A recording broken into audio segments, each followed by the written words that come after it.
النور زارا، تم وہ بلا ہو جو ٹالتی ہو، دل ہی دل میں بیکار کی باتیں کرتی ہو۔ زارا چھوٹے چھوٹے قدم اٹھاتی ہوئے شہریار رضوی کے کمرے میں داخل ہوئی۔ واش روم سے پانی گرتے ہوئے آوازیں آ رہی تھیں، جو سن کر زارا کے دل کو تھوڑا سا حوصلہ ملا۔ اپنی تسلی کے لیے اس نے آگے بڑھ کر واش روم کے دروازے کو باہر سے بھی لاک لگا دیا۔ دروازے کی چٹک کی آواز سن کر شہریار چونک گیا۔ لمحے کے ہزارویں حصے میں اسے ساری کہانی سمجھ آ گئی تھی۔ وہ نہا کر فارغ ہو چکا تھا اور ابھی اپنے بال خشک کر رہا تھا۔ اس نے واش روم کا دروازہ کھولنے کی کوشش کی مگر ناکام رہا۔ زارا اب بھی باہر کھڑی تھی۔ اسی وقت واش روم کا دروازہ کھولو ورنہ مجھ سے برا کوئی نہیں ہوگا۔ زارا نے خوف سے تھوک نکلا اور خود کو تسلی دی۔ اتنا بڑا قدم اٹھانے کے بعد اب وہ پیچھے نہیں ہٹ سکتی تھی۔ اس کا رخ شہریار کے لیپ ٹاپ کی طرف تھا۔ اطمینان سے لیپ ٹاپ کھول کر اس نے وہاں سے اپنا کل کا پیپر نکالا جو شہریار رضوی النور یونیورسٹی میں سبمٹ کروا چکا تھا اور کل زارا کو بھی یہی پیپر ملنا تھا۔ شہریار رضوی اس کا کزن ہونے کے ساتھ ساتھ یونیورسٹی میں اس کا پروفیسر بھی تھا۔ یہ الگ بات تھی کہ وہ گھر میں بھی اس کے ساتھ ایک روٹھے پروفیسر والا رویہ ہی رکھتا تھا۔ کبھی کبھار تو زارا خود پریشان ہو جاتی تھی اور سوچنے پر مجبور ہو جاتی تھی کہ آخر اس سے ایسی کون سی غلطی ہو گئی جو ایک سخت مزاج آدمی اس کے ساتھ اتنی سختی سے پیش آتا ہے۔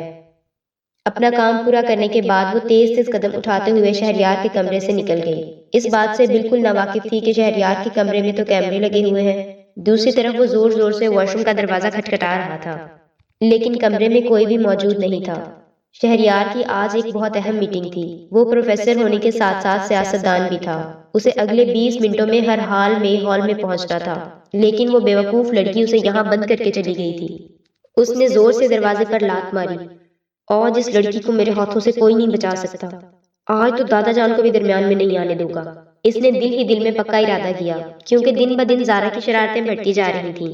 جتنا وہ اسے ڈھیل دیتا تھا وہ لڑکی اتنے ہی اس کے سر پر چڑھ کر ناچتی تھی، اور اگر وہ اسے کچھ کہتا تو آنکھیں ماتتے ہوئے دھمکی دیتی تھی کہ میں دادا جان کو جا کر تمہاری شکایت لگاؤں گی۔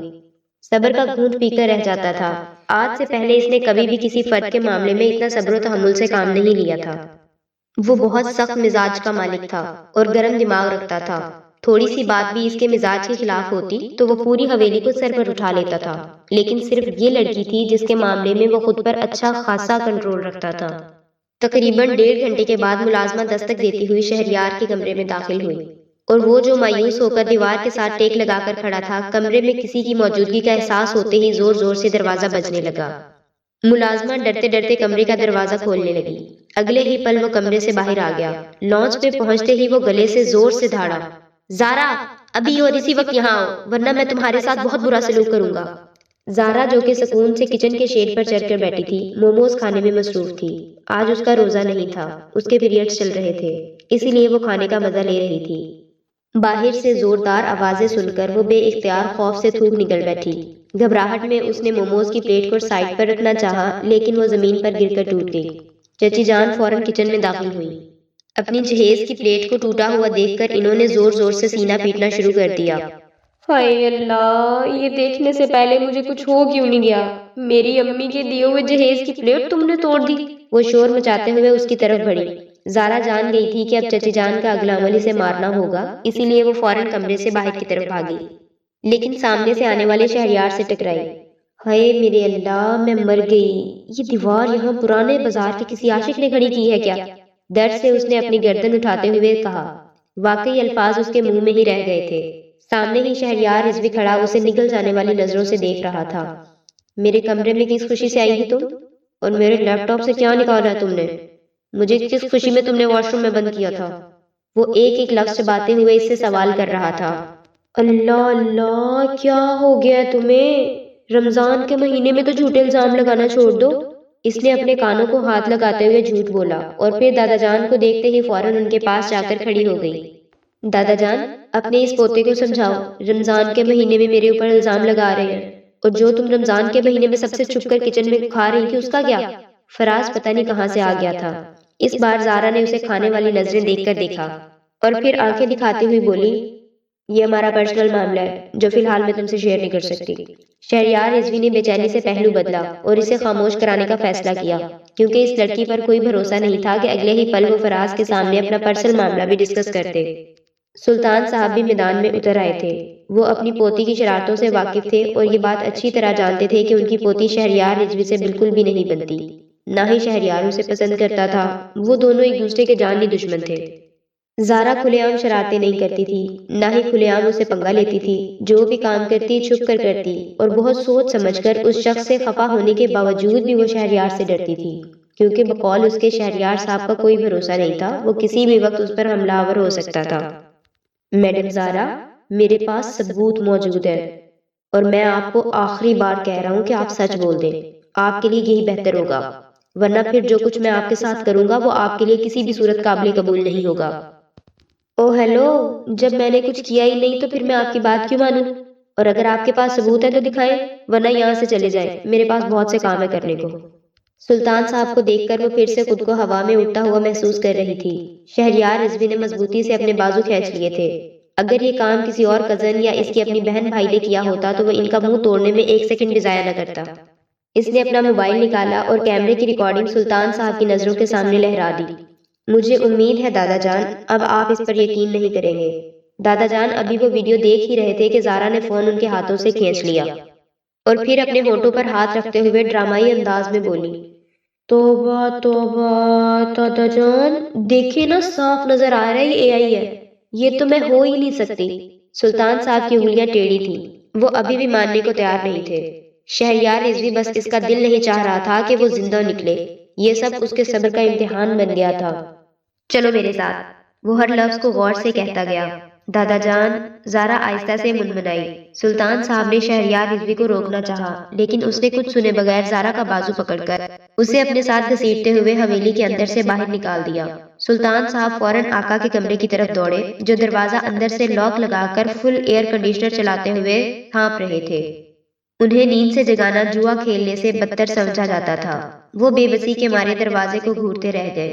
دوسری طرف شہریار رضوی دل ہی دل میں اس کی سزا کے بارے میں سوچ رہا تھا۔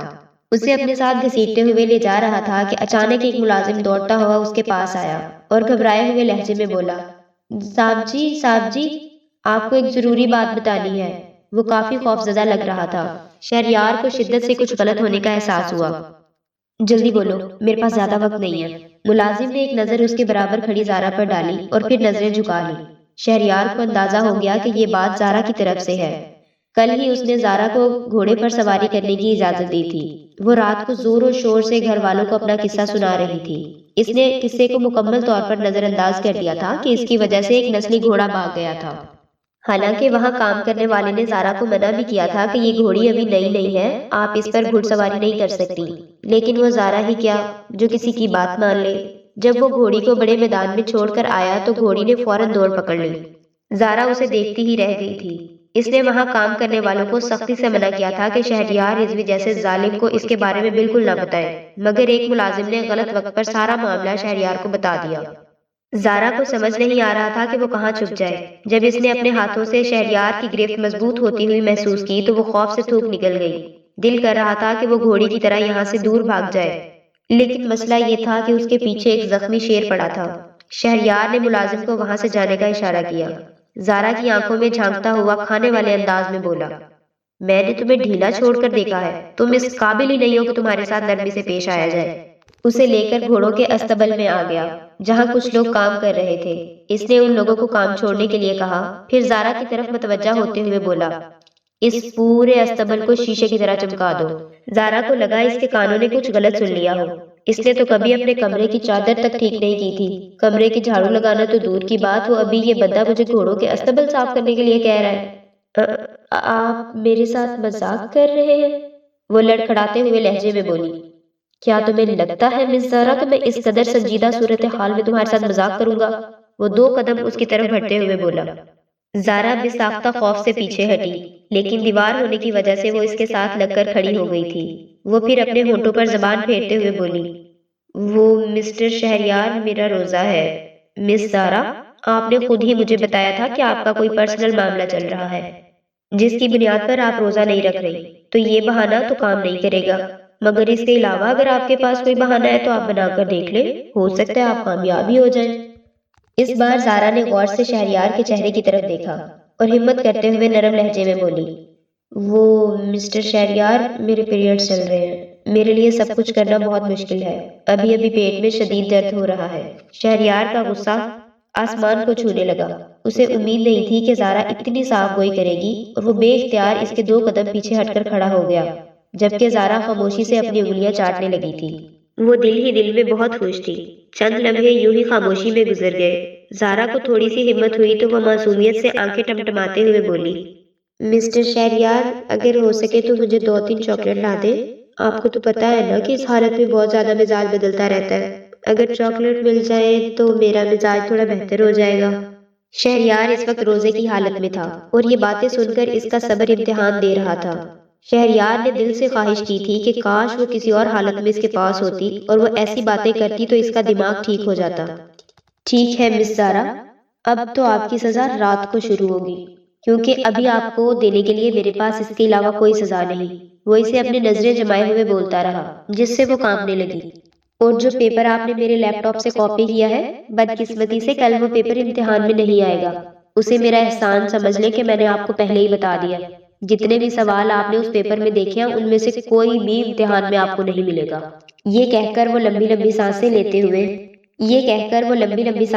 ہوئے وہاں سے چلا گیا، جبکہ زارا دل ہی دل میں اسے گالیوں سے نوازنے میں مصروف تھی۔ زارا اس کے چچا جان کی بیٹی تھی اور 22 سال سے برطانیہ میں ہی رہ رہی تھی، لیکن اب اس کے دادا کو فکر ہونے لگی تھی، یعنی برطانیہ کا ماحول اپنی بیٹی کے لیے مایوس کن لگنے لگا تھا۔ اسی وجہ سے انہوں نے زارا کو اپنے پاس پاکستان بلا لیا۔ حامد صاحب سائرہ بیگم کے ساتھ خود بھی 1.5 سال بعد پاکستان آنے کا ارادہ رکھتے تھے۔ وہاں کیونکہ انہیں اپنے کاروبار کے سلسلے میں کچھ چیزیں فائنل کرنی تھی، اس لیے وہ دیر کر رہے تھے۔ انہوں نے زارا کی ذمہ داری اس کے دادا کے سپرد کر دی۔ انہوں نے پہلے ہی اپنے خاندان والوں کو خبردار کر دیا تھا کہ زارا تھوڑی شرارتی طبیعت کی مالک ہے۔ اس وقت خاندان والوں نے اسے سنجیدگی سے نہیں لیا تھا، لیکن اب زارا کی حرکتوں سے وہ بری طرح تنگ آ چکے تھے۔ سلطان صاحب بھی ہر نماز کے بعد اپنے بیٹے کے پاکستان واپس آنے کے لیے شدت سے دعا کرتے تھے تاکہ زارا کی شرارتوں سے کچھ کمی آئے۔ دوسری طرف زارا جب حویلی پہنچی تو اس کی حالت کافی خراب ہو چکی تھی۔ اس نے کچھ دیر پہلے پیٹ درد کا بہانہ بنایا تھا، لیکن اب واقعی پیٹ میں شدید درد محسوس ہو رہا تھا اور یہ کریمپس اتنے شدید تھے کہ اس کے لیے سانس بھی لینا مشکل ہو جاتا تھا۔ افطاری کے وقت بھی وہ اپنے کمرے سے باہر نہیں نکلی تھی، بلکہ اپنے ہی کمرے میں لیٹی رہی۔ درد کی شدت سے اس کی حالت اتنی خراب ہو رہی تھی کہ موبائل اٹھانے کی بھی ہمت نہیں تھی۔ پوری حویلی والے پرسکون تھے کیونکہ زارا اپنے کمرے میں بند تھی۔ دوسری طرف شہریار کا دھیان بار بار بھٹک کر زارا کی طرف جا رہا تھا، اور تو اور ان دونوں کے درمیان تعلق بھی بہت مضبوط تھا، جس کی وجہ سے وہ خود کو اس لڑکی کے قریب جانے سے بڑی مشکل سے روک رہا تھا۔ رات کے 1 بجے وہ پختہ قدم اٹھاتے ہوئے زارا کے کمرے کی طرف بڑھنے لگا، مگر جیسے ہی اس نے کمرے کا دروازہ کھولا اسے زارا کے کراہنے کی آواز سنائی دی۔ وہ درد سے بے حال بیڈ پر پڑی تھی۔ شہریار کو شدت سے کچھ غلط ہونے کا احساس ہوا۔ جیسے ہی اس نے کمرے کی لائٹ آن کی تو سامنے کا منظر دیکھ کر اس کا دل دھڑکنا رک گیا۔ زارا اس وقت دوپٹے سے بے ہوش بستر پر لیٹی ہوئی تھی۔ اس کا چہرہ درد کی وجہ سے لال تھا، جبکہ اس کے بال بکھرے ہوئے تھے۔ شہریار کو دیکھ کر زارا نے اٹھنے کی کوشش کی، لیکن شدید درد کی وجہ سے وہ دوبارہ بستر پر گر گئی۔ شہریار نے آگے بڑھ کر اسے سنبھالا۔ جیسے ہی اس نے زارا کے کندھے پر ہاتھ رکھا، زارا نے بے چینی سے اس کا ہاتھ جھٹک دیا اور شکایت بھرے انداز میں اس کے چہرے کی طرف دیکھتی ہوئی بولی، آپ اس وقت یہاں کیا کر رہے ہیں؟ یہاں سے چلے جاؤ۔ تم مجھے بتاؤ کہ تمہیں ہوا کیا ہے؟ اس نے بات کو بالکل نظر انداز کرتے ہوئے بولا۔ کچھ نہیں ہوا، میں بالکل ٹھیک ہوں، آپ جائیں یہاں سے، وہ اپنے الفاظ پر زور دیتے ہوئے بولی۔ اس نے دوسری بار شہریار کا بازو جھٹکا تو وہ غصے سے اس کی آنکھوں میں جھانکتے ہوئے بولا، اگر تم نے میرا ہاتھ دوبارہ جھٹکا تو تمہیں زندہ نہیں چھوڑوں گا، آپ میرے لیے ناجائز ہو۔ زارا نے اپنے الفاظ پر زور دیتے ہوئے کہا، بہت جلد تمہاری یہ غلط فہمی دور کر دوں گا۔ ہاں پہلے مجھے بتاؤ کہ مسئلہ کیا ہے؟ میرے پیٹ میں شدید درد ہو رہا ہے، مجھے لگ رہا ہے کہ میں مر جاؤں گی۔ یہ کہتے ہوئے زارا الٹی ہو کر لیٹ گئی۔ شہریار کے ماتھے پر پسینے کے قطرے نکل آئے تھے۔ پہلے کبھی اس نے ایسی صورتحال کا سامنا نہیں کیا تھا، نہ ہی وہ لڑکیوں کے ان مسائل سے زیادہ واقف تھا۔ مجھے بتاؤ میں تمہارے لیے کیا کر سکتا ہوں؟ برائے مہربانی میرے لیے تھوڑا سا گرم پانی ایک بوتل میں ڈال کر لے آؤ۔ اب تم اس گرم پانی کا کیا کرو گی؟ اس نے زارا سے پوچھا تو وہ اسے کھا جانے والے انداز میں دیکھنے لگی۔ اچھا ٹھیک ہے میں لاتا ہوں، اور برائے کرم کسی اور کو بلاتے لائیے گا، بلکہ ایسا کریں کہ صبا کو بلا لیں۔ سب لوگ سونے کے لیے لیٹ چکے ہیں، مجھے ان کو جگانا مناسب نہیں لگے گا، ویسے بھی میں ہوں نا، تمہیں کسی بھی چیز کی فکر کرنے کی ضرورت نہیں۔ یہ کہہ کر وہ تیزی سے کمرے سے باہر نکل گیا، جبکہ زارا ایک بار پھر بستر پر کروٹیں بدلنے لگی تھی۔ تھوڑی ہی دیر بعد جب وہ کمرے میں داخل ہوا تو زارا اپنا دوپٹہ اپنے سینے پر پھیلا چکی تھی۔ شہریار نے اپنے ایک میل دوست کو کال کر کے غیر مستقیم طور پر اس مسئلے کے بارے میں پوچھ لیا تھا، اسی لیے وہ اپنے ساتھ پین کلر بھی لے آیا تھا۔ اس کے دوست نے کہا تھا کہ گرم پٹی سے پیٹ پر سینکنا بہتر ہوتا ہے، تو وہ آگے بڑھا اور زارا کی قمیض پکڑنی چاہی۔ زارا درد سے کراہتے ہوئے کہنے لگی، کیا کر رہے ہو؟ میں تمہارا شوہر ہوں اور تم پر پورا حق رکھتا ہوں، وہ کان کے قریب چھپ کر دھیمے انداز میں بولا، جس نے زارا کی روح کو گہرا جھٹکا دے دیا۔ زارا کو شدت سے کچھ غلط ہونے کا احساس ہوا، وہ بے اختیار انکار میں سر ہلا گئی۔ میرا ارادہ تھا آج تمہیں دماغ ٹھیک کرنے کا، لیکن تمہاری حالت پہلے ہی خراب ہے۔ جب تم ٹھیک ہو جاؤ گی تب پھر تم سے بات کریں گے، سارا حساب کتاب برابر کروں گا۔ وہ سکون سے اس کے پیٹ پر گرم پٹی رکھ رہا تھا۔ تھوڑی ہی دیر میں زارا کی حالت سنبھلنے لگی، وہ اٹھ کر بیٹھ گئی۔ جبران کاظمی نے اپنے لوگ بھیج دیے تھے، وہ فی الحال کوئی بھی گستاخی کر کے اس لڑکی کو مزید پریشان نہیں کرنا چاہتا تھا۔ اسی وجہ سے اس نے زارا کو لیٹنے کا اشارہ کیا اور خود اس کے سرہانے بیٹھ گیا۔ تھوڑی دیر میں زارا کو نیند آ گئی اور وہ گہری وادیوں میں چلی گئی۔ پین کلر نے اثر کرنا شروع کر دیا تھا۔ صبح اس کی آنکھ کسی کے زور سے جھنجھوڑنے پر کھلی۔ صبا اس کا بازو پکڑ کر زور زور سے ہلا رہی تھی۔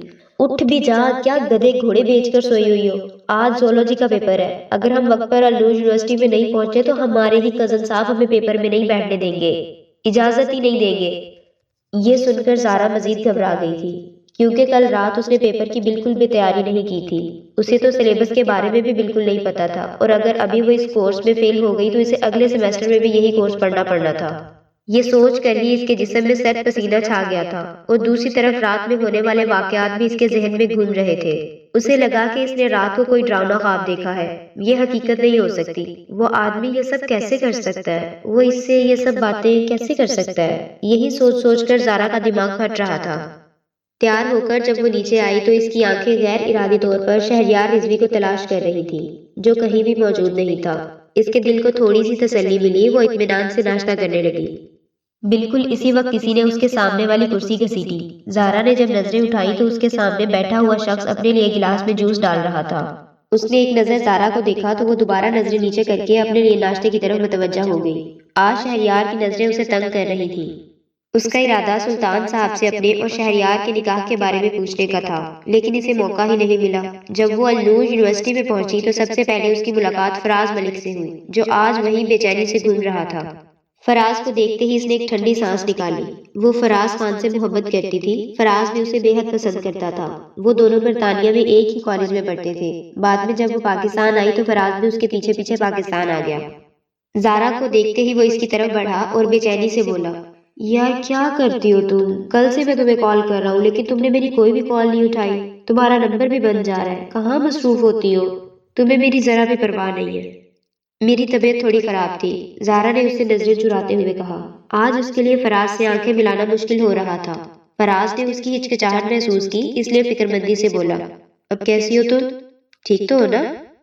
ارے اتنی مانند کیوں لگ رہی ہو یار؟ بس طبیعت کی وجہ سے تھوڑا سا موڈ خراب ہے۔ خیر مجھے بتاؤ تمہارے پیپر کی تیاری کتنی ہے؟ وہ فوراً اصل بات پر آ گئی۔ میں نے تمہیں کہا تو تھا، اپنے محبوب کے ہوتے ہوئے تمہیں کسی بھی چیز کی فکر کرنے کی ضرورت نہیں۔ یہ کہہ کر اس نے اپنے موبائل پر محترمہ کو پیپر دکھایا۔ میں نے یونیورسٹی والوں سے یہ پیپر نکلوایا ہے اور میں نے تمہارے نمبر پر بھی بھیجا تھا، لیکن تم آف تھی۔ چلو آؤ میں تمہارے سارے سوال یاد کروا دیتا ہوں۔ وہ دونوں ایک کونے میں جا کر کھڑے ہو گئے۔ اب فراز اسے کانسیپٹ سمجھا رہا تھا۔ وہ بہت غور سے فراز کی باتیں سن رہی تھی۔ تھوڑی ہی دیر میں اس کی تیاری ہو گئی تھی۔ ابھی بھی پیپر شروع ہونے میں تقریباً 15 منٹ باقی تھے، لیکن اسے پتہ چل گیا تھا کہ پیپر میں کیا لکھنا ہے۔ شہریار رضوی جو کہ سٹاف روم سے نکل رہا تھا، فراز اور زارا کو ایک ساتھ کھڑے دیکھ رہا تھا۔ یہ دیکھ کر اس کے ماتھے پر بل پڑ گئے۔ وہ مضبوط قدم اٹھاتے ہوئے ان کے پاس آ گیا۔ زارا اسے دیکھ کر غیر محسوس کرتے ہوئے فراز کے پیچھے چھپ گئی۔ یہ بات محسوس کرتے ہوئے شہریار رضوی نے اپنی مٹھی غصے سے مزید مضبوط کر لی۔ وہ اس کا شوہر تھا، اس کی عزت کا محافظ تھا، اور وہ اس سے ڈر کر ایک غیر محرم کی پناہ میں تلاش کر رہی تھی، اور یہ خیال شہریار کے دل میں جیسے کوڑے برسا رہا تھا۔ یہاں کیا ہو رہا ہے؟ اور مس زارا، آپ اندر ہال میں چلی جائیں۔ سر ہم یہاں پیپر کی تیاری کر رہے ہیں اور ابھی پیپر شروع ہونے میں تھوڑا وقت ہے، جب وقت ہوگا تو ہم اندر چلے جائیں گے۔ زارا کی بجائے فراز نے شہریار کی آنکھوں میں آنکھیں ڈال کر جواب دیا۔ وہ اس کی ہمت کو دیکھ کر مسکرا دیا اور کچھ کہے بغیر اس کے کندھے پر ہاتھ پھیرتے ہوئے لمبے لمبے سانس لیتے ہوئے ہال کی طرف چل دیا۔ زارا اور فراز ہال میں 1 منٹ دیر سے پہنچے تھے۔ مس اور مسٹر، آپ دونوں باہر ہی رک جائیں، آپ کو وہ پیپر نہیں دے سکتے۔ یہ سن کر زارا بے چینی سے فراز کے چہرے کو دیکھنے لگی، جس نے آنکھوں ہی آنکھوں میں پرسکون ہونے کا اشارہ کیا۔ صرف پیپر شروع ہوئے ابھی صرف 1 منٹ ہوا ہے، اس نے شہریار کو گھورتے ہوئے کہا۔ میں نے آپ سے کہا تھا مسٹر فراز کہ آپ 1 منٹ بھی دیر نہیں کر سکتے۔ یہاں میرا وقت ضائع مت کریں اور اسٹوڈنٹ کو بھی پریشان مت کریں، چپ چاپ یہاں سے نکل جائیے، کیونکہ آپ جتنی بھی کوششیں کریں میں آپ کو ہال میں نہیں بیٹھنے دوں گا۔ گھر جا کر اس پیپر کی دوبارہ تیاری کریں اور اگلے سیمیسٹر میں میرے پاس پڑھنے کے لیے تیار ہو کر آؤ۔ یہ کہہ کر وہ دوبارہ بچوں کو پیپر دینے لگا۔ اس نے آخری نظر فراز کے برابر کھڑی زارا پر ڈالی، جو اس سے نظریں چراتے ہوئے فراز کے پیچھے ہال سے باہر نکل گئی۔ شہریار کو اس سے بالکل بھی توقع نہیں تھی، اسے لگا تھا کہ رشتے کی حقیقت جاننے کے بعد وہ تمام دوستیاں ختم کر دے گی، لیکن وہ تو غلط تھا۔ وہ جسے دوست سمجھ رہا تھا وہ تو زارا کی پہلی اور سچی محبت تھی، جسے چھوڑنا زارا کے لیے ناممکن تھا۔ اب ہم کیا کریں؟ ہمارا تو پیپر کینسل ہو گیا۔ کچھ نہیں ہوتا، تم ٹینشن نہ لو، میں بعد میں نمبر لگوا دوں گا۔ میرے بابا کے لیے تو یہ بائیں ہاتھ کا کھیل ہے، فراز نے لاپرواہی ظاہر کرتے ہوئے کہا، اور پھر بازو لپیٹ کر اسے مسکراتی ہوئی نظروں سے دیکھتے ہوئے بولا، تم بتاؤ آج کیا پلان ہے؟ جب سے تم پاکستان آئی ہو مجھے بھول ہی گئی ہو۔ برطانیہ میں تو ہم ایک دوسرے کے ساتھ وقت گزارنے کا موقع مل جاتا تھا، لیکن یہاں تو تمہارے باڈی گارڈ ہمیشہ تمہارے آس پاس رہتے ہیں، اور اوپر سے تمہارا وہ فضول قسم کا کزن۔ ہمت ہے تمہاری جو تم اس کے ساتھ وقت گزارتی ہو۔ اگر ایسا کزن میرا ہوتا تو وہ میرے ہی گھر میں رہتا تو یا میں اس گھر سے نکال دیتا یا خود ہی گھر چھوڑ کر چلا جاتا۔ فراز کا مزاج اچانک غصے سے بھر گیا۔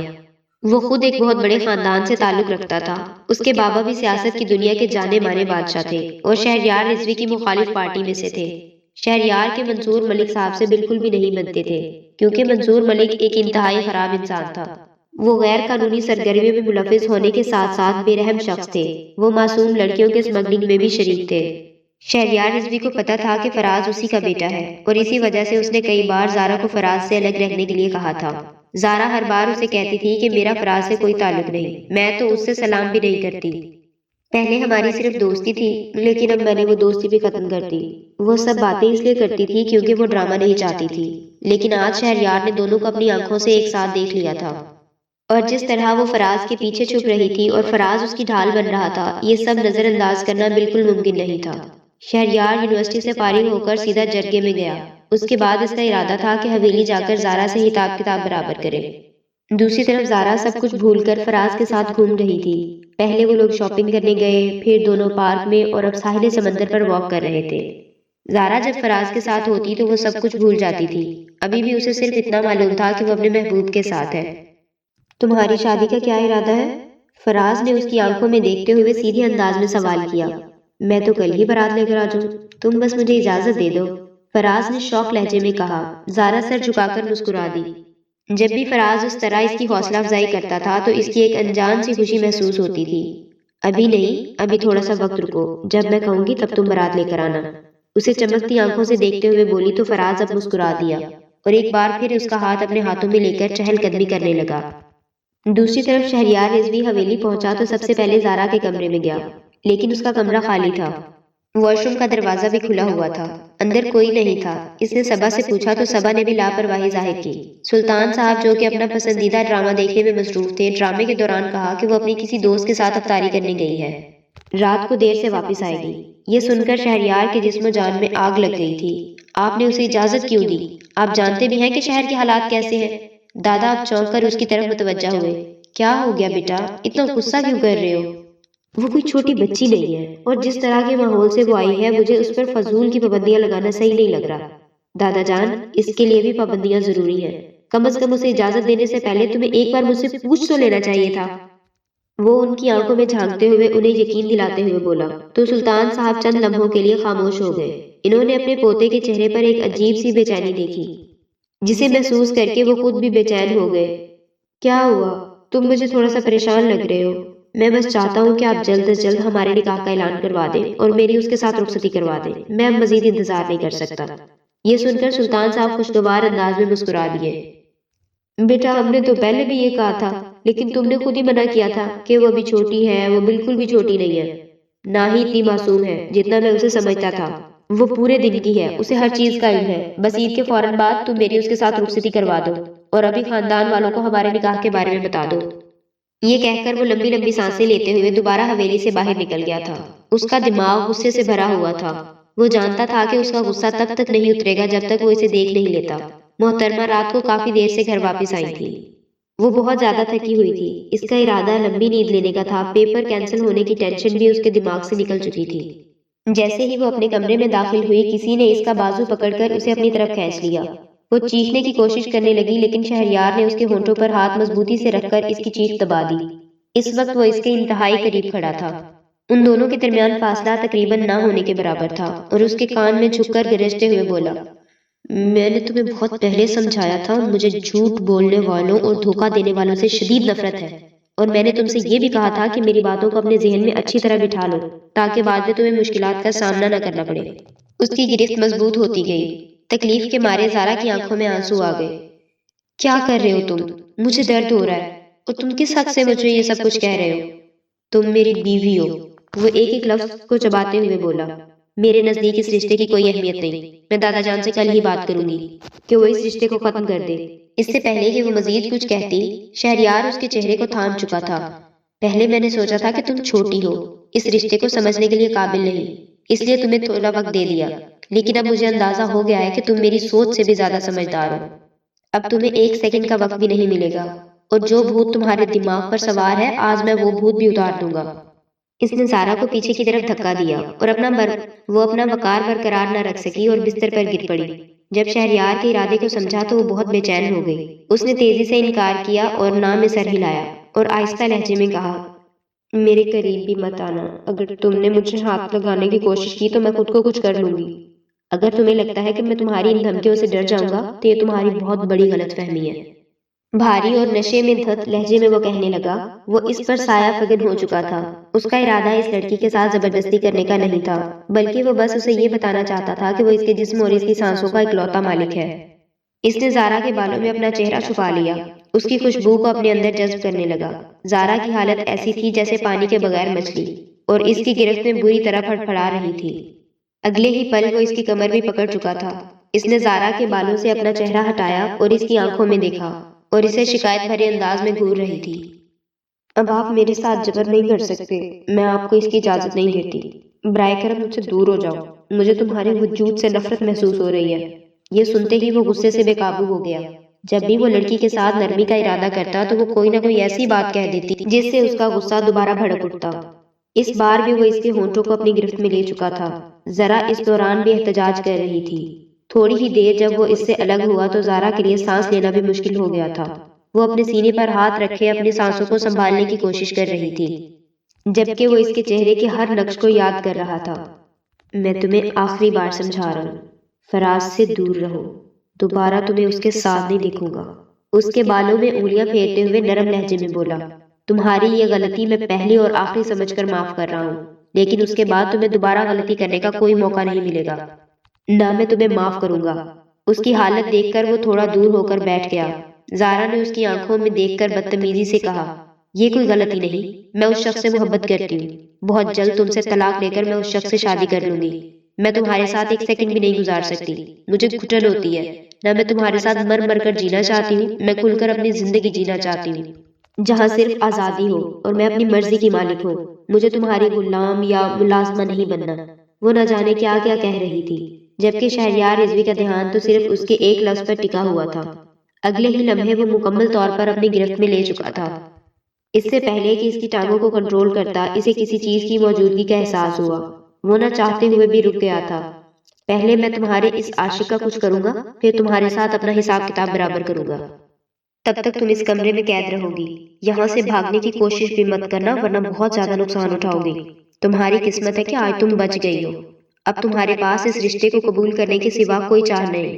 اس کی موجودگی سے نظریں چرا کر لمبے لمبے سانس لیتے ہوئے وہ کمرے سے باہر نکل گیا۔ اس نے باہر سے زارا کے کمرے کا لاک لگا دیا۔ دوسری طرف زارا زور زور سے دروازہ پیٹ رہی تھی۔ شور سنتے ہی حویلی کے سب لوگ اپنے کمروں سے باہر آ گئے۔ سلطان صاحب کے ماتھے پر گہرے شکن بنے ہوئے تھے۔ یہ سب کیا ہو رہا ہے؟ انہوں نے شہریار کو ناراضگی سے دیکھتے ہوئے پوچھا۔ یہ ہمارے دونوں کا ذاتی معاملہ ہے اور میں نہیں چاہتا کہ اس میں کوئی تیسرا آدمی مداخلت کرے۔ سلطان صاحب پر ایک نظر ڈال کر وہ اپنے کمرے میں چلا گیا۔ کسی میں اتنی جرت نہیں تھی کہ وہ چیختی چلاتی زارا کی بات سنے یا پھر اس کے کمرے کا دروازہ کھولے۔ سلطان صاحب بھی صبح ہونے کا انتظار کرنے لگے۔ اگلے ہی دن انہوں نے پورے خاندان کو زارا اور شہریار کی شادی کی خبر دے دی۔ زارا کو سب کچھ تھوڑا بہت یاد تھا، لیکن اسے یہ یقین نہیں تھا کہ واقعی اس کی شادی ہو گئی ہے۔ اسے لگ رہا تھا کہ بچپن میں وہ اپنے کزن کے ساتھ مل کر گڈا گڈی کا کوئی کھیل کھیل رہی تھی۔ اسی رات اس نے اپنے امی ابو کو کال کر کے سب کچھ بتا دیا، لیکن اس کے بابا بھی اس کی بات ماننے کے لیے تیار نہیں تھے۔ انہوں نے بھی اسے شہریار رضوی کو دل و جان سے قبول کرنے کی ہدایت دی تھی اور کہا تھا کہ تیار رہو، اور اسے صاف الفاظ میں یہ سمجھا دیا تھا کہ ہمارے خاندان میں طے شدہ رشتے نہیں ٹوٹتے، تمہارا تو شہریار کے ساتھ نکاح ہو چکا ہے، طلاق کے بارے میں اپنے خواب میں بھی نہ سوچنا، ورنہ تمہیں کبھی معاف نہیں کروں گا۔ زارا نے اپنی زندگی میں کبھی بھی اتنا بے بس محسوس نہیں کیا خود کو۔ وہ فراز کے علاوہ کسی اور بندے کے بارے میں سوچنا بھی ممکن نہیں تھا۔ دوسری طرف شہریار غصے میں بری حالت میں تھا۔ وہ طاقتور آدمی تھا اور اپنا کنٹرول کھول کر زارا کے ساتھ زیادتی نہیں کرنا چاہتا تھا، لیکن وہ لڑکی ایسی حرکتیں کرتی تھی کہ شہریار نہ چاہتے ہوئے بھی مجبور ہو جاتا تھا۔ اس وقت وہ اپنے قریبی دوست وقار چودھری کے پاس تھا۔ مجھے نہیں لگتا کہ بھابھی تمہاری بات پر یقین کریں گی۔ انہیں یہ بتانے کا کوئی فائدہ نہیں کہ فراز ایک برا انسان ہے۔ تمہیں یہ سب کچھ ثابت کرنا ہوگا۔ اور میں یہ کیسے ثابت کروں گا؟ میں تو اسے تصویریں دکھاؤں گا، تب بھی وہ یہی کہے گی کہ یہ اے آئی ہے، ایڈیٹڈ ہے۔ شہریار رضوی غصے سے بھڑکتے ہوئے بولا۔ وہ اس لڑکی کے ہر انداز سے اچھی طرح واقف تھا۔ زیادہ کچھ بھی نہیں کرنا پڑے گا، بس تم میرے ایک مشورے پر عمل کرو، ورنہ زندگی بھر مجھے بددعائیں دو گے۔ وقار نے جب اسے اپنا مشورہ بتایا تو شہریار رضوی کا چہرہ شرم اور غصے سے سرخ ہو گیا۔ اگلے ہی لمحے اس نے وقار کو گلے سے پکڑ کر زوردار مکہ اس کے چہرے پر رسید کیا۔ وہ بیچارہ درد سے کراہتا ہوا زمین پر گر گیا۔ شہریار رضوی کھڑاتے ہوئے بولا، کیا تم نے مجھے اتنا بغیرت سمجھ رکھا ہے؟ تو میں اپنی بیوی کو اس کے عاشق سے ملنے کے لیے جاؤں گا؟ تمہیں کون کہہ رہا ہے کہ تم اس سے ملنے کے لیے جاؤ؟ تم بس اسے آزاد کر دو، وہ خود بخود اس سے ملنے جائے گی۔ اگلا معاملہ تم میرے اوپر چھوڑ دو، باقی سب کچھ میں سنبھال لوں گا۔ عورت کو ہمیشہ ایسا مرد چاہیے ہوتا ہے جو اس کی حفاظت کر سکے، جو اس کے سامنے ڈھال بن کر کھڑا ہو۔ وہ کمزور اور ڈرپوک مردوں سے سخت نفرت کرتی ہے۔ ناک سے خون نکلنے کے باوجود وقار مسکراتے ہوئے شہریار کو لیکچر دے رہا تھا، جبکہ وہ اس کی باتیں ایک کان سے سن کر دوسرے کان سے نکال رہا تھا۔ اسے وقار کے کسی بھی مشورے پر یقین نہیں تھا، کیونکہ تاریخ گواہ تھی کہ جب بھی اس نے وقار کے مشوروں پر عمل کیا تبھی اسے منہ کی کھانی پڑی تھی۔ یا اللہ مجھے صبر عظیم عطا فرما، وہ بے ساختہ اپنے بالوں کو نوچتے ہوئے بولا۔ یہ لڑکی ہمیشہ مجھے بے بس کر دیتی ہے، ہمیشہ کی طرح آج بھی اس نے میرے پاؤں میں بیڑیاں ڈال دی ہیں۔ میں چاہ کر بھی کچھ نہیں کر پا رہا ہوں۔ دوسری طرف زارا رو رو کر برا حال تھا اس کا۔ اس نے اپنے اوپر کھانا پینا بھی حرام کر رکھا تھا۔ وہ ایک ہی بات دہرا رہی تھی کہ مجھے شہریار رضوی کے ساتھ نہیں رہنا، مجھے اس سے طلاق لینی ہے، میں فراز سے محبت کرتی ہوں۔ فراز کو کال کر کے اس نے ساری بات سمجھا دی۔ دوسری طرف فراز کا دل اچانک سے زارا کی طرف سے میلا ہو گیا۔ بچپن سے ہی اسے پرانی چیزیں پسند نہیں تھی۔ یہ تو پھر ایک جیتا جاگتا وجود تھا۔ زارا کو کسی اور کے نکاح میں ہونے کی خبر سن کر فراز کے اندر جو بھی جذبات بھڑک رہے تھے وہ سب مدھم پڑ گئے، لیکن زارا کی حالت دیکھ کر اسے عجیب سی خوشی محسوس ہو رہی تھی۔ اسی وقت اس کا دماغ تیز رفتاری سے کام کر رہا تھا۔ زارا نے اسے ملنے کے لیے بلایا تھا۔ فراز کو اتنا تو معلوم تھا کہ وہ زارا سے شادی نہیں کر پائے گا، کم از کم وہ اسے استعمال تو کر سکتا تھا۔ بس یہی سوچ کر وہ زارا سے ملنے کے لیے راضی ہو گیا۔ دوسری طرف وقار کی بات پر شہریار رضوی نے زارا کے کمرے کا تالا کھول دیا اور دھمکی دیتے ہوئے دوبارہ یونیورسٹی جانے کی اجازت دے دی تھی۔ اسے صبح زارا نے رستے میں ڈرائیور کو گاڑی سے نیچے اتار دیا۔ فراز نے پہلے اسے یونیورسٹی آنے کو کہا تھا، شام کو اسے اپنے فلیٹ لے جانے کا ارادہ رکھتا تھا، لیکن اس کے والد نے صاف انکار کر دیا تھا۔ وہ بھی اس سے بات چیت کرنا چاہتی تھی، وہ اپنے دل کا بوجھ ہلکا کرنا چاہتی تھی۔ فراز بے حد بے چینی سے اس کی ساری باتیں سن رہا تھا۔ آج کا دن بھی اس کے ہاتھ سے نکل چکا تھا۔ وہ بار بار اس لیے اصرار نہیں کر رہا تھا کیونکہ اسے ڈر تھا کہ کہیں زارا کو شک نہ ہو جائے۔ انہوں نے رات کا کھانا ساتھ میں کھایا تھا۔ دوسری طرف شہریار رضوی اطمینان سے اپنے لانچ میں بیٹھا ٹی وی دیکھ رہا تھا، جبکہ سلطان صاحب بے چینی سے کمرے میں گھوم رہے تھے۔ تمہیں تھوڑا سا بھی اندازہ ہے کہ تمہاری بیوی اس وقت کہاں ہے؟ تم سے زیادہ لاپرواہ آدمی میں نے اپنی پوری زندگی میں نہیں دیکھا۔ فکر مت کرو دادا جان، میری بیوی کو آخرکار اپنے ہی گھر میں آنا ہے۔ جہاں تک لاپرواہی کا سوال ہے تو آپ خود مجھ سے کہتے ہو کہ میں کچھ زیادہ ہی ٹینشن لیتا ہوں، اس لیے میں نے فیصلہ کیا ہے کہ آج کے بعد میں کسی بھی چیز کی ٹینشن نہیں لوں گا۔ سلطان صاحب کا بس نہیں چل رہا تھا کہ اپنے پوتے کو کچا چبا جائے۔ دوسری طرف فراز زارا کو چھوڑنے کے لیے حویلی کی طرف آ رہا تھا، جب اچانک راستے میں کچھ لوگوں نے اس کی گاڑی روک لی۔ زارا نے ڈر کے مارے فراز کا بازو پکڑا تو وہ بے چینی سے زارا کے چہرے کی طرف دیکھنے لگا۔ فراز کا چہرہ پریشانی میں جھلک رہا تھا۔ ان لوگوں نے زارا اور فراز سے کہا کہ گاڑی سے باہر آ جاؤ۔ وقار بھی اس وقت وہاں موجود تھا۔ اس نے بھی اپنے چہرے پر ماسک پہنا ہوا تھا۔ وہ آگے بڑھا، فراز کی آنکھوں میں دیکھ کر غصے سے بولا، گاڑی کی چابی میرے حوالے کرو اور جیب میں جتنے بھی پیسے ہیں وہ سب مجھے دے دو۔ فراز نے اس کی بات سنتے ہی جیب سے پیسے اور موبائل نکال کر وقار کے ہاتھ میں رکھ دیا، کیونکہ وہ موت سے بہت زیادہ ڈر رہا تھا۔ گاڑی کی چابی بھی اس نے چپ چاپ وقار کو دے دی تھی۔ اس کے پاس پیسوں کی بالکل کمی نہیں تھی، اسے بس اپنی زندگی چاہیے تھی۔ اس دوران زارا فراز کے پیچھے چھپنے کی کوشش کر رہی تھی۔ جب وقار نے اس کی طرف مائنی خیز نظروں سے دیکھا، پھر فراز کو دیکھتے ہوئے کہا، مجھے وہ لڑکی بھی چاہیے، اس لڑکی کو بھی میرے حوالے کرو۔ فراز یہ سن کر گھبرا گیا، نہیں، میں یہ لڑکی تمہیں نہیں دے سکتا، اس کے علاوہ تمہیں کچھ بھی چاہیے میں دینے کے لیے تیار ہوں۔ اس نے بس تھوڑی سی مزاحمت کی۔ زارا نے اس دوران مضبوطی سے فراز کا بازو پکڑا ہوا تھا۔ اگر تم یہ لڑکی نہیں دے سکتے تو پھر مرنے کے لیے تیار ہو جاؤ شہزادے، یہ کہہ کر وقار نے اس کی کنپٹی پر پستول رکھ دی۔ فراز بہت ڈر گیا تھا، اس کے دل میں زارا کو استعمال کرنے کی جو خواہش تھی وہ بھی ختم ہو چکی تھی۔ اس وقت اسے صرف اپنی جان بچانی تھی۔ وہ دونوں ہاتھ اٹھاتے ہوئے تیزی سے بولا، ٹھیک ہے، تم یہ لڑکی اپنے ساتھ لے جاؤ، مجھے بس چھوڑ دو، مجھے کچھ بھی مت کہنا۔ یہ کہہ کر فراز نے فوراً زارا کا بازو پکڑ کر وقار کی طرف دھکیل دیا۔ زارا زمین پر بیٹھی ہوئی تھی، وقار آگے بڑھ کر اسے پکڑ لیا اور پھر دل ہی دل میں شہریار رضوی کو مخاطب کرتے ہوئے بولا، معاف کر دینا بھائی، غلطی سے بھابھی کو ہاتھ لگ گیا، میرا ایسا کوئی ارادہ نہیں تھا۔ زارا تو جیسے صدمے میں چلی گئی، اسے تو یہ بھی نہیں تھا کہ فراز اس کے ساتھ یہ سب کچھ کرے گا۔ صرف یہی نہیں بلکہ فراز نے ان لوگوں کے حوالے کر کے بھاگنا شروع کر دیا تھا۔ وہ بار بار خوف سے پیچھے مڑ کر دیکھتا اور پہلے سے بھی زیادہ تیزی سے بھاگنے لگتا۔ چند ہی لمحوں میں وہ اس کی نظروں سے اوجھل ہو گیا۔ زارا نے ہچکچاتے ہوئے پیچھے مڑ کر دیکھا جہاں 5 نقاب پوش کھڑے تھے۔ اس وقت اسے شدت سے اپنی غلطی کا احساس ہو رہا تھا۔ اسے شہریار رضوی یاد آ رہا تھا، جو ہمیشہ اس کے سامنے ڈھال بن کر کھڑا ہو جاتا تھا، جس کی موجودگی میں اسے کبھی بھی ڈر نہیں لگتا تھا۔ وہ شخص جب بھی اس کے ساتھ ہوتا تو زارا کو تحفظ کا احساس ہوتا تھا۔ اسے وہ وقت یاد آ رہا تھا جب گاؤں کے چند لڑکوں نے اس کے ساتھ بدتمیزی کرنے کی کوشش کی تھی۔ شہریار رضوی نے انہیں باقی لوگوں کے لیے عبرت کا نشان بنا دیا تھا۔ وہ خود بھی عورتوں کی بہت عزت کرتا تھا اور دوسروں کو بھی یہی سمجھاتا تھا۔ پلیز مجھے چھوڑ دو، مجھے جانے دو، زارا نے التجا کرتے ہوئے کہا۔ اگلے ہی لمحے اس کی آنکھوں کے سامنے اندھیرا چھا گیا۔ اس سے پہلے کہ وہ زمین پر گرتی، وقار نے فوراً اسے اپنی باہوں میں پکڑ لیا، لیکن پھر کچھ یاد آتے ہی اس نے زارا کو چھوڑ دیا۔ بیچاری کا سر زور سے زمین سے ٹکرا گیا اور اس کے سر سے ہلکا سا خون نکلنے لگا تھا۔ یہ دیکھ کر وقار کے ہاتھ پاؤں پھول گئے۔ اس نے فوراً شہریار رضوی کو کال کی، بھابھی بھی ہوش ہو کر زمین پر گر گئی ہے اور اس کے سر سے خون بھی نکل رہا ہے، مجھے بتاؤ میں کیا کروں؟ ذلیل انسان، اسے گاڑی میں ڈال اور شفا ہسپتال لے جا، اگر اس کو تیری وجہ سے کچھ بھی ہوا نا تو میں تجھے نہیں چھوڑوں گا۔ وقار نے بے ساختہ تھوک نگلا اور لرزتے ہوئے لہجے میں کہا، تم نے خود ہی تو مجھے کہا تھا کہ بھابھی کو ہاتھ نہیں لگانا، ابھی اور اسی وقت اسے شفا ہسپتال لے کے جا، ورنہ تیرے ساتھ دو ہاتھ کروں گا، اور جس بھی ہسپتال میں لے جا رہے ہو مجھے اس کا بتانا۔ وقار نے اسے لوکیشن بھیج دی تھی۔ اگلے 1.5 گھنٹے میں وہ بھی وہاں پہنچ گیا تھا۔ ڈاکٹر نے شہریار رضوی کو بتایا کہ میڈم کو کوئی خاص صدمہ پہنچا ہے، سر پر بھی شدید چوٹ لگنے کی وجہ سے وہ بے ہوش ہو گئی ہیں، اور اگر اگلے 6 گھنٹے تک ہوش میں نہ آئی تو انہیں کوما میں جانے کا خطرہ ہے، اور وہاں سے یہ کب ہوش میں آئیں گی اس بارے میں کسی کو کچھ بھی نہیں پتا۔ یہ اگلے 2 سالوں تک بھی بے ہوش رہ سکتی ہیں اور اگلے 15 سالوں تک بھی۔ اگلے کچھ گھنٹے ان کے لیے بہت نازک ہیں۔ شہریار رضوی کو زندگی میں پہلی بار خوف محسوس ہوا تھا۔ وہ مضبوط اور ہوشیار آدمی اس وقت شفا ہسپتال کی گیلری میں سجدے میں گرا ہوا تھا۔ اس چھوٹی سی لڑکی کے لیے دعا کر رہا تھا جو اس کی پوری کائنات تھی۔ اسے کبھی بھی محترمہ کی حرکتوں سے کوئی تکلیف نہیں ہوئی تھی، بلکہ وہ جان بوجھ کر اس پر دبدبہ قائم کیے ہوئے تھا، کیونکہ اس چھوٹی سی لڑکی کا ڈر ہوا چہرہ دیکھ کر، اس کی کہانیاں سن کر شہریار کو مزہ آتا تھا۔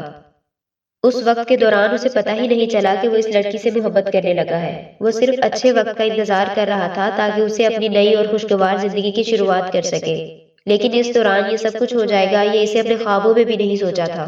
اگلے 3 دن وہ بے ہوش رہی۔ چوتھے دن اس کو ہوش آ چکا تھا۔ اس دوران شہریار اس کے ساتھ ہی موجود تھا۔ وہ اس کے بستر پر سر رکھے سو رہا تھا۔ ہوش میں آتے ہوئے گزرے ہوئے لمحات کسی فلم کی طرح زارا کی آنکھوں کے سامنے گھومنے لگے۔ اسے شدت سے اپنی غلطی کا احساس ہو رہا تھا۔ اس کی آنکھیں آنسوؤں سے بھری ہوئی تھی۔ تھوڑی ہی دیر میں وہ سسکیاں لیتے ہوئے رونے لگی تھی۔ اس دوران شہریار رضوی بھی جاگ اٹھا تھا۔ اسے روتی ہوئی دیکھ کر بے چین ہو گیا اور آگے بڑھ کر اس کے آنسو صاف کرنے لگا۔ زارا اس کے گلے لگ گئی اور اپنے ہونٹوں سے ایک بھی لفظ ادا نہیں کر رہی تھی، بس روتی جا رہی تھی، جبکہ وہ خاموشی سے اس کے بالوں میں انگلیاں چلا رہا تھا۔ تھوڑی دیر بعد جب باقی گھر والے بھی اندر داخل ہو گئے تو وہ خاموشی سے اس سے الگ ہو گیا۔ زارا کے والدین بھی پاکستان آ چکے تھے۔ بیٹی کی حالت دیکھ کر اس کے ابو دل گرفتہ ہو گئے۔ زارا ان کی اکلوتی اولاد تھی اور وہ اسے ہر چیز سے بڑھ کر چاہتے تھے۔ اسی وجہ سے انہوں نے اس کے لیے شہریار رضوی کا انتخاب کیا تھا۔ یہاں آ کر وہ فراز کی حرکتوں اور اس کی سرگرمیوں سے آگاہ ہوئے تھے۔ انہیں اس کے والد منصور ملک کے اصل چہرے کے بارے میں جان کر بہت افسوس ہوا تھا۔ اگر انہیں پہلے پتہ چل جاتا تو وہ کبھی بھی فراز اور زارا کی دوستی ہی نہ ہونے دیتے اور معاملہ کبھی بھی یہاں تک نہ پہنچتا۔ زارا واپس حویلی چلی گئی۔ اس دن کے بعد سے اس کا شہریار رضوی سے کوئی سامنا نہیں ہوا تھا۔ زارا نے خود کو کافی بدل لیا تھا۔ اس کی امی نے بھی اسے سمجھایا تھا اور اب زارا کو لگ رہا تھا کہ اسے سزا ملی ہے۔ وہ شہریار رضوی کی بیوی تھی اور اس کے باوجود بھی وہ فراز کے ساتھ رابطہ رکھے ہوئے تھی۔ اس نے اللہ کی حدود کو توڑ رکھا تھا۔ اسی وجہ سے اللہ نے اسے سبق سکھایا۔ وہ پہلے جیسی شرارتی زارا نہیں رہی بلکہ حد سے زیادہ میچیور اور سمجھدار ہو گئی تھی۔ 2 دن پہلے ہی فراز نے دوبارہ رابطہ کرنے کی کوشش کی لیکن اس نے فراز کی کال کاٹ دی۔ اس کا نمبر ہی بلاک کر دیا۔ اب اس کی زندگی میں اس گھٹیا انسان کی کوئی جگہ نہیں تھی۔ آج کل وہ صرف شہریار رضوی کے بارے میں ہی سوچ رہی تھی۔ اسے سلطان صاحب سے پتہ چلا تھا کہ جب وہ بے ہوش تھی تو شہریار کھانے پینے کا بھی خیال کیے بغیر اس کے ساتھ موجود تھا۔ 3 دن سے اس کے پاس بیٹھا اس کے ہوش میں آنے کا انتظار کر رہا تھا اور اس کے لیے مسلسل دعائیں مانگ رہا تھا۔ وہ شخص جس نے کسی کو اہمیت دینا ہی نہیں سیکھا تھا اور جس کے لیے اس کی اپنی ذات ہی ہر چیز سے بڑھ کر تھی، وہ ایک چھوٹی سی لڑکی کے لیے تڑپ رہا تھا اور اس کی تکلیف پر بے چین ہو رہا تھا۔ یہ بات اب زارا کو سمجھ آ چکی تھی اور رمضان کی ہی تاک راتوں میں ایک رات تھی۔ زارا سجدے میں گری ہوئی تھی، زور زور سے اپنے گناہوں کی معافی مانگ رہی تھی اور ساتھ دل کی گہرائیوں سے دعا کر رہی تھی کہ شہریار رضوی کا دل اس کی طرف نرم ہو جائے۔ شہریار رضوی نے پچھلے 10 دنوں سے اسے نہیں دیکھا تھا۔ وہ اسے دیکھنے کے لیے اس کے کمرے میں آیا۔ زارا کو سجدے میں گرتا دیکھ کر جب اس نے اپنے لبوں پر اپنا نام سنا تو وہ چونک گیا۔ تیر لگ چکا تھا۔ وہ ہلکی سی مسکراہٹ کے ساتھ اس کے برابر جا بیٹھا۔ جب زارا نے سجدے سے سر اٹھایا اور سامنے شہریار کو موجود پایا تو اس کے دل کی دھڑکنیں بے ترتیب ہونے لگی۔ وہی خوبصورت چہرہ، لیکن آج اس کی آنکھوں میں وہ پرانی سختی نہیں بلکہ ایک عجیب سی تڑپ اور نرمی تھی۔ زارا نے خاموشی سے نظریں جھکائیں اور اپنی انگلیاں چٹکانے لگی جیسے اپنے الفاظ کو ترتیب دے رہی ہو۔ کمرے میں چھائی خاموشی کو شہریار کی گہری آواز نے توڑا۔ کیا تمہیں ابھی بھی مجھ سے کوئی شکایت ہے؟ اس نے زارا کو جھکے ہوئے سر کی طرف دیکھتے ہوئے دھیمے لہجے میں پوچھا۔ زارا نے کوئی جواب نہیں دیا، بس خاموشی سے اپنی نظریں اٹھائیں اور اس کا چہرہ دیکھا۔ اس کی آنکھوں میں پچھتاوے اور محبت کی ایک الگ سی چمک تھی۔ شہریار نے گہری سانس لی اور نظریں چراتے ہوئے بولا، میں جانتا ہوں تم اس رشتے میں دباؤ محسوس کرتی رہی ہو۔ میں نے بہت سوچا زارا، اگر تم چاہو تو عید کے فوراً بعد میں تمہیں اس بندھن سے آزاد کر دیتا ہوں۔ میں نہیں چاہتا کہ تم میری وجہ سے اپنی زندگی کی خوشیاں قربان کرو۔ آزادی کا لفظ سنتے ہی زارا کے پیروں تلے سے زمین نکل گئی۔ جس آزادی کے لیے وہ پہلے ترستی تھی آج وہی لفظ اسے زہر لگ رہا تھا۔ وہ تڑپ اٹھی اور اگلے ہی لمحے دنیا کو مٹا کر زارا نے شہریار کو گلے لگا لیا۔ وہ زور زور سے رو پڑی۔ شہریار حیران رہ گیا۔ اسے توقع نہیں تھی کہ زارا کا رد عمل ایسا ہوگا۔ نہیں، پلیز ایسا مت کہیے گا، زارا نے روتے ہوئے مشکل الفاظ میں کہا۔ میں نے بہت بڑی غلطی کر دی ہے۔ میں نے اللہ کی حدوں کو توڑا اور آپ کی عزت بھی، لیکن مجھے اس کی غلطی کی اتنی بڑی سزا مت دیجیے۔ اس نے شہریار کی قمیض کو اپنی مٹھیوں میں مضبوطی سے پکڑ لیا، جیسے اسے ڈر ہو کہ وہ اسے چھوڑ دے گا۔ مجھے عید کے تحفے میں جدائی نہیں چاہیے شہریار، مجھے عید کے تحفے میں بس تمہارا ساتھ چاہیے، تمہاری پناہ چاہیے۔ کیا تم مجھے معاف نہیں کرو گے؟ شہریار کے ہونٹوں پر ایک فاتحانہ اور دلکش مسکراہٹ ابھر آئی۔ اس نے زارا کو خود سے الگ کیا اور اس کا بھیگا ہوا چہرہ اپنے دونوں ہاتھوں میں لے لیا۔ اس کی آنکھوں میں اب صرف محبت ہی محبت تھی۔ پاگل لڑکی، میں نے تو تمہیں اسی دن معاف کر دیا تھا جب تم ہوش میں آ کر میرا ہاتھ تھامے تھی۔ اس نے زارا کی پیشانی پر اپنا لب رکھتے ہوئے اسے اپنی مضبوط گرفت میں لے لیا۔ تمہاری سزا ختم ہو گئی ہے مس زارا، اب صرف انعام کا وقت ہے، اور وجہ یہ ہے کہ اب تمہیں زندگی بھر اس کھردرے پروفیسر کے ساتھ ہی رہنا ہوگا۔ زارا آنسوؤں کے درمیان مسکرا دی۔ چاندنی رات تھی جب پورا شہر روشنیوں سے نہایا ہوا تھا۔ شہریار اسے اپنے ساتھ شاپنگ کے لیے لے گیا۔ یہ پہلی بار تھا کہ وہ دونوں خوشی خوشی ایک دوسرے کا ہاتھ تھامے ہوئے بازار کی رونقوں کا حصہ بنے ہوئے تھے۔ زارا نے عید کے لیے بہت سارے برانڈڈ پروڈکٹ اور کپڑے خریدے تھے۔ جو چیز وہ چھوتی شہریار فوراً لے لیتا۔ عید کے بالکل تیسرے دن ان دونوں کی شادی کی تاریخ طے ہوئی۔ حویلی میں جیسے خوشیوں کا سیلاب آ گیا تھا۔ زارا جو کچھ دن پہلے تک اس رشتے سے بھاگتی تھی اب خود اپنی شادی کی تیاریاں کر رہی تھی۔ اس نے اپنی پسند کا لہنگا چنا اور جیولری فائنل کی۔ ان دونوں کی شادی بہت دھوم دھام سے ہوئی تھی۔ شادی کی رات جب وہ سرمئی لباس میں دلہن بنی کمرے میں موجود تھی تو اس کے دل میں وہ پرانی گھٹن اور بے صبری نہیں تھی۔ جیسے ہی شہریار کمرے میں داخل ہوا، زارا کی نظریں شرم کے مارے جھک گئی۔ اس رات اس نے کوئی ضد نہیں کی اور نہ ہی کوئی اعتراض کیا، بلکہ پورے مان کے ساتھ خود کو اس شخص کے حوالے کر دیا جو اس کی زندگی کا سب سے اہم انسان بن چکا تھا۔ جہاں تک فراز کا سوال تھا، اسے اور اس کے باپ منصور ملک کو عمر قید کی سزا ہو چکی تھی۔ زارا نے اسے اپنے دل سے نکال باہر کر دیا۔ اب اس کی زندگی کا مرکز صرف اور صرف ایک شخص تھا، اور وہ تھا شہریار رضوی۔ وقار نے جب زارا کی اپنے گھر دعوت رکھی تو اس کی آواز اور آنکھیں دیکھ کر وہ حیران رہ گیا تھا۔ اس نے کچھ کہنے کی کوشش کی تو شہریار رضوی نے بات ہی بدل دی۔ وقار نے بھی شکریہ ادا کیا کہ اگر وہ پکڑا جاتا تو زارا کے ہاتھوں اس کی بربادی یقینی تھی۔ زارا اس کے گھر سے نکلنے تک شہریار رضوی کو بار بار کہتی رہی کہ مجھے لگتا ہے کہ میں نے انہیں کہیں دیکھا ہے، لیکن شہریار رضوی ہر بات اس کی بات کو جھٹلا دیتا تھا۔